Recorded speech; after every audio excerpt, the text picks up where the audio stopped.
അപ്പൊ ഒന്ന് ഞാൻ വന്നിട്ടുള്ളത് ആറന്മുള വള്ളസദ്യ കാണാനാണ്. അപ്പൊ വള്ളസദ്യ ഒന്ന് എക്സ്പീരിയൻസ് ചെയ്യുന്ന ഒരുപാട് നാളത്തെ ആഗ്രഹമാണ്. അപ്പൊ ഒന്നാണ് ഇത് സാധിച്ചു. അപ്പൊ ഇവിടെ ഒരുപാട് കൺവെൻഷൻ വന്നുകൊണ്ടിരിക്കുന്നുണ്ട്. അത് കഴിഞ്ഞിട്ട് നമുക്ക് സദ്യ കഴിക്കാനും പോവാം.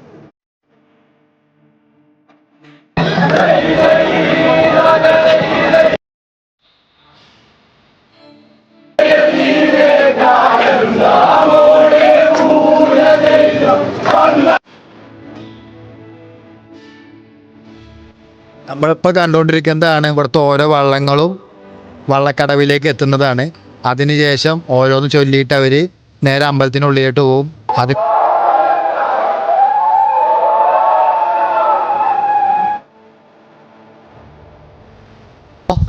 പകുതി മുക്കാൽ വള്ളങ്ങളോടെ കയറി.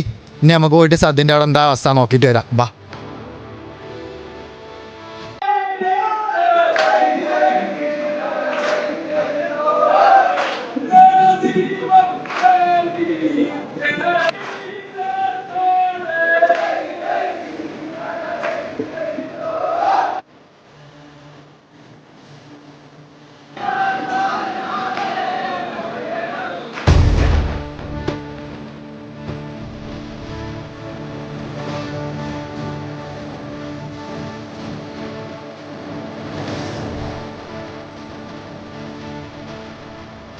അങ്ങനെ സദ്യ കഴിച്ച് ഞങ്ങൾ പുറത്തിറങ്ങി.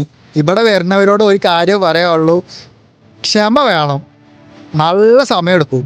അവിടെ വള്ളക്കാർ കയറി അവർക്ക് ഫുഡ് വിളമ്പി ദൈവത്തിനുള്ള ഫുഡ് കൊടുത്ത് അങ്ങനെ ഒരുപാട് ടൈം എടുത്ത് നമുക്ക് സദ്യ കിട്ടും. പക്ഷെ അത്യാവശ്യം നമ്മൾ നല്ല ക്ഷമയോടെ തന്നെ നിൽക്കണം.